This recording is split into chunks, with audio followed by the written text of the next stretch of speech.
आगामी लोकसभा निवडणुकांच्या पार्श्वभूमीवर सर्वच पक्षांनी प्रचाराचा धडाका लावलाय। 19 एप्रिल रोजी पहिल्या टप्प्याच्या मतदानासाठी निवडणूक यंत्रणाही सज्ज झाली आहे। मात्र दुसरीकडे समोर आलेल्या ओपिनियन पोलमध्ये शिंदे गट व अजित पवार गटासाठी अनपेक्षित अंदाज वर्तवण्यात आले आहेत। एबीपी माझा सी वोटर ओपिनियन पोलनुसार महाराष्ट्रात सेना भाजपा राष्ट्रवादी महायुतीला 30 जागा तर उभाटा शरद पवार गट काँग्रेस मविआला 18 जागा मिळतील असा अंदाज आहे। विशेष म्हणजे अजित पवार गटासाठी एकही जागा या अंदाजात नमूद करण्यात आलेली नाही।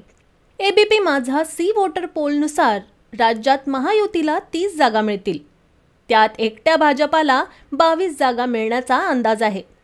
उरलेल्या 8 जागांसाठी शिंदे गट व अजित पवार गट यांना मिळून विजय मिळेल असा अंदाज वर्तवण्यात आला आहे। त्यामुळे अजित पवार गटाला एकाही जागेवर विजय मिळणार नाही असा सूर या सर्वेतून समोर येतोय। या पार्श्वभूमीवर खुद्द अजित पवारांनी प्रतिष्ठेच्या केलेल्या बारामती मतदारसंघात सुप्रिया सुळेंचं पारडं जड असल्याचा निष्कर्ष या अंदाजावरून काढला जात आहे।